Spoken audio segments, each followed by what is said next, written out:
If you want to win an NBA championship, you can't just wing it. Well, actually, maybe you can, if you have enough wings. So why don't we wing it and help the Lakers find one in this year's draft? So in today's video, let's take another look at a couple of other wing prospects in this year's 2025 NBA draft. And today we are going to look at a couple of older wing prospects. When I say older, I'm talking about 22 to 24 years old, which would probably make these prospects more likely to slip down to the Lakers' range at number 55. And if you haven't yet checked out my part 1 Wings in this draft video featuring some younger prospects, then make sure to check that video out as well. I'll put it in the link above. But yeah, with that said, I have 4 prospects that I want to cover in today's video, so let's waste no more time. Like this video, comment down below, please hit subscribe, and let's jump into the tape. Alright, first up, let's talk about Jamir Watkins. Watkins is a 23-year-old wing who went to Florida State last season. He's got good size at 6'7" with a 6'11" wingspan. He also weighs 210 pounds. Last year with Florida State, he averaged 18.4 points, 5.7 rebounds, 2.4 assists, and 1.2 steals on 42.7% from the field, 32% from 3, knocking down 1.7 threes a game, and 74% from the line. Earlier last month in Chicago, he had a very solid showing during the NBA Combine scrimmages, where he was able to really show off his motor, his defensive tenacity, his shooting, and his overall two-way versatility. Offensively, Watkins is a very solid on-ball player with some primary creation and playmaking juice. He looks very fluid on the court with the ball in his hands and is a very solid secondary creator who can make some very slick, quick reads on the move. He does a good job of using his long strides to get to his spots beyond the three-point line and then find cracks in the defense to find his teammates for easy buckets. He's especially good in transition as he just glides and zips down the court with great speed and awareness, making very good split-second decisions on the fly. I wouldn't say he's an advanced ball handler, but his length and lanky rhythmic movements help add to his shiftiness, where he can sort of waltz his way right to the cup and then outstretch his go-go gadget arms for some tough buckets. And because of his long strides, he can get to the cup with relative ease and is a pretty relentless paint attacker who's both athletic and agile. Related to his finishing ability, Watkins is also pretty explosive and can throw down some very impressive tomahawk cock-back jams. And thanks to his long, gangly arms, these hammer jams look even more insane upon playback. Now, when it comes to his outside shooting, while he did only shoot 32% from 3 last season, he did so at a pretty good volume, knocking down 1.7 threes a game. He also has legitimate NBA three-point range and has shown the ability to hit some shots from 4-point range as well, for better or for worse, as sometimes he has a tendency to take some ill-advised shots from farther out. Now, the biggest problem with all of his proclivity for being an on-ball player is the fact that he can be a bit streaky and erratic with his handle, his decision-making, and his shot selection. But with that said, his overall offensive versatility is not a bad thing.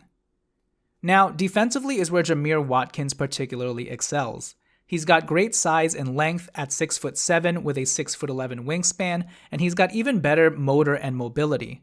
He's very competitive and physical on the defensive end of the floor and always plays with a lot of effort and hustle, making sure he's chopping his feet up, fighting through screens, and always staying attached and connected to his defensive assignment to the best of his ability.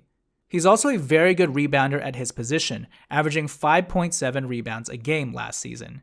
And overall, he just brings a toughness and energy defensively that should allow him to get minutes in the NBA regardless of what he does offensively.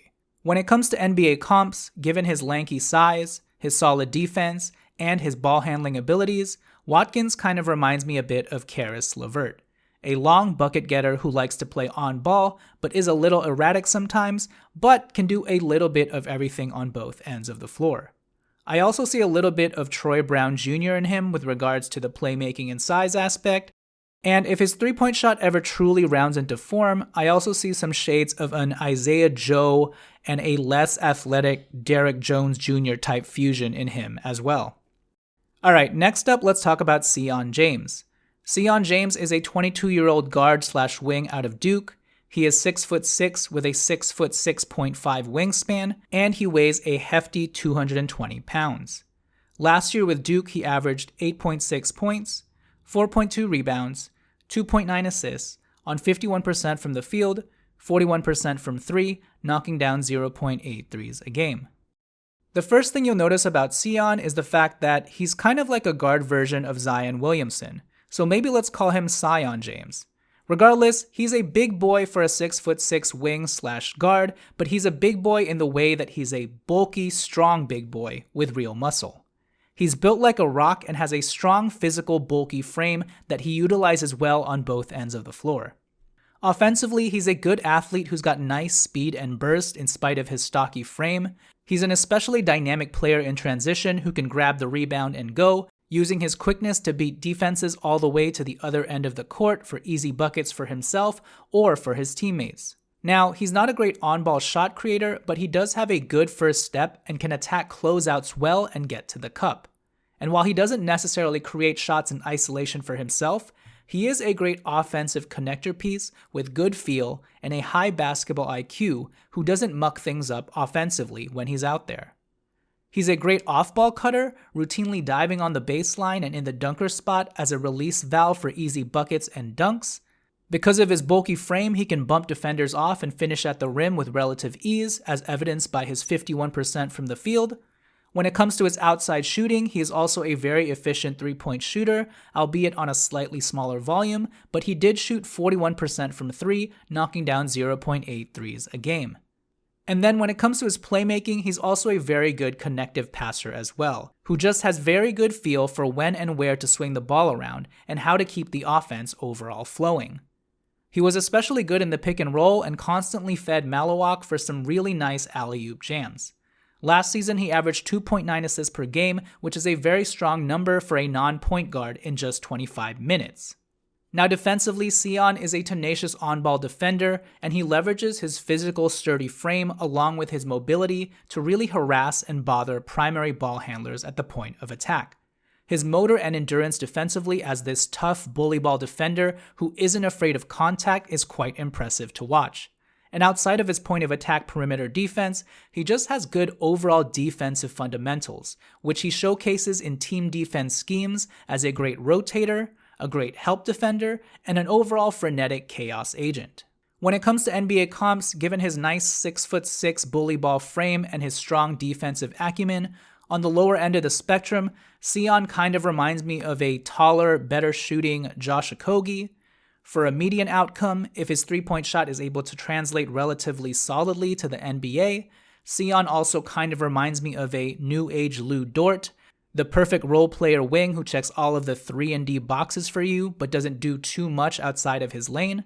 And then on the higher end of the spectrum, if he continues to develop defensively and hone his three-point shot, I also see some shades of a bulkier Aaron Nesmith in him as well.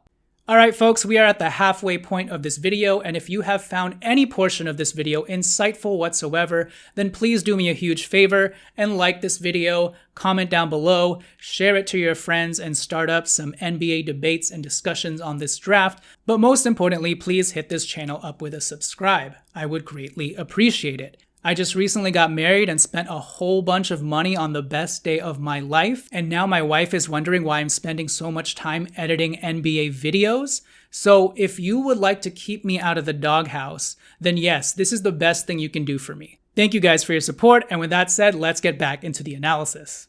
Alright, next up, let's talk about RJ Lewis out of St. John's University. RJ Lewis is 22 years old. He is 6'5.75" without shoes, so he's about 6'7" with shoes, and he has a very nice 6'11" wingspan. He also weighs 215 pounds. And despite the controversy surrounding Rick Pitino benching him at the end of their final tournament game, RJ Lewis still had a very good season last year, earning Big East Player of the Year honors. Last season, RJ averaged 18.2 points, 7.4 rebounds, 2 assists, 1.4 steals, 0.6 blocks, on 44% from the field, and 33.6% from 3, knocking down 1.3 threes a game. So the first thing you should know about RJ Lewis is he is a bucket. He may not be the most efficient player who makes the best decisions at all times, but he definitely has 3-level scoring upside whilst being in a legitimate wing-sized body. He's got some nice shake to his game and knows how to get to his spots in the mid-range relatively easily. He's a very solid pull-up shooter who can rise up on a dime and drain shots from anywhere inside the 3-point arc. He's also a quick-twitch athlete who's explosive off the ground and can finish off lob plays as a cutter and in the dunker spot. The way he hammers the ball down and attacks the rim kind of reminds you of all-star wings in the past like Tracy McGrady if you squint hard enough or if you're blind, but just roll with me because at the end of the day, what I'm trying to say is RJ Lewis is a very flashy, exciting player who really pops off the page. And he does a great job of combining his athleticism along with his length to convert and finish tough shots at the basket. Because of his on-ball primary creation skills, he's also a pretty good secondary playmaker on the move who can break a defense down and find his teammates out on the perimeter, cutting to the basket, in the pick and roll, or especially in transition. Now, his three-point shot has been very up and down in his career, and last season was the first year he shot threes at a higher volume, averaging 4 3-point attempts a game. But having said that, he did make some really good strides in that department, knocking down a healthy 1.3 threes on 34% from the field. If he can just translate all of his on-ball pull-up shooting skills to more stable catch-and-shoot three-point shooting, he'll be better off for it at the next level.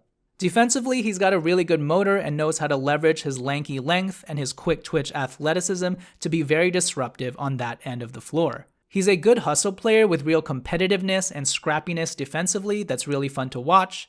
His defensive effort also shows up on the stat sheet as he averaged 1.4 steals and 0.6 blocks last season, flashing his physical tools and athletic motor in the best possible way. And thanks to his very active hands, he's an especially dynamic defense to offense player who knocks balls loose, jumps passing lanes, and then shows great bursts and speed down the other end of the court.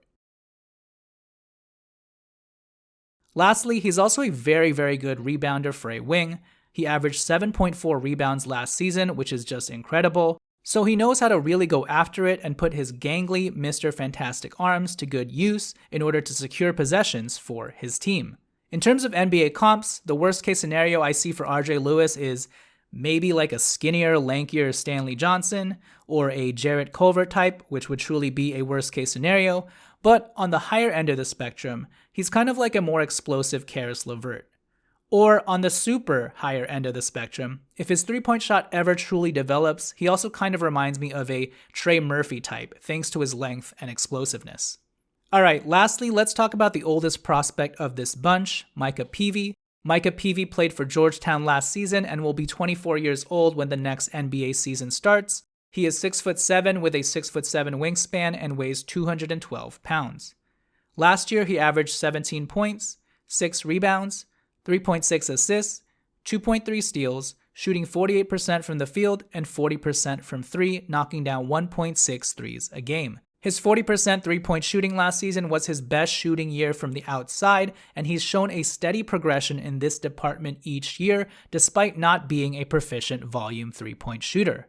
As you can tell by his stats, Micah Peavy is a very solid all-around offensive player who can do a little bit of everything.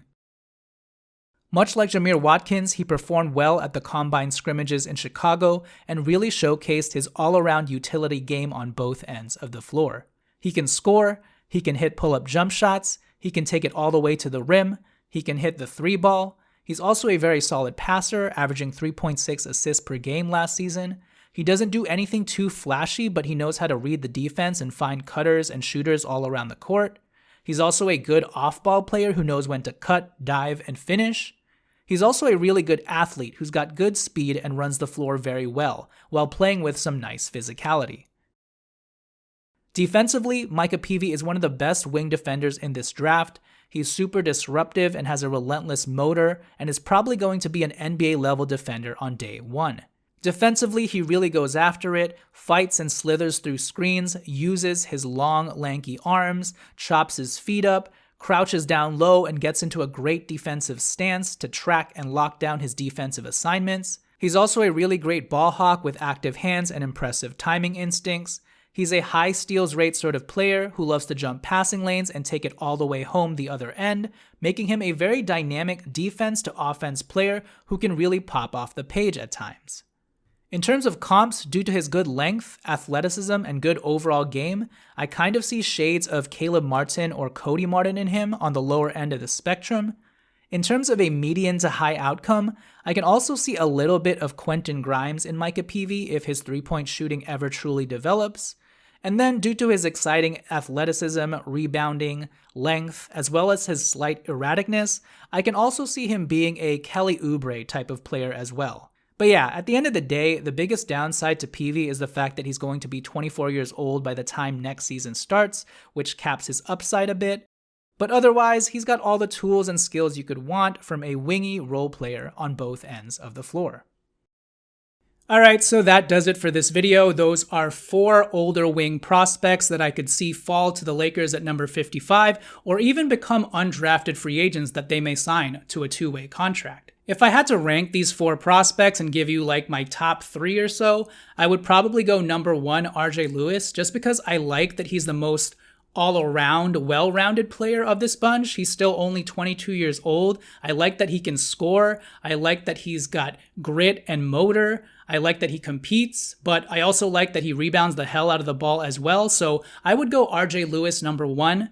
Number 2, I would go with Jamir Watkins for a lot of the same reasons that I like RJ Lewis. I like that he's a tenacious defender, I like his length, but I also like that he has some versatility handling the ball as well. And then number 3, I would probably go with Sion James just because he's, I think, the best defender of this group and the most physical and bulky of this group. He reminds me of a taller Bruce Brown, and so he's the most prototypical 3&D wing out of this bunch. And to be honest, Sion James may probably be the most NBA plug-and-play ready out of this group, but I just put RJ Lewis and Jamir Watkins a little bit higher because I think they have higher offensive ceilings. But yeah, how would you guys rank these older geriatric wings? Let me know in the comments below, and don't forget to like this video and hit subscribe. With that said, this has been Jonathan Hernandez of the Lakers Legacy Podcast. Thank you guys for watching. I will catch you guys next time. Peace.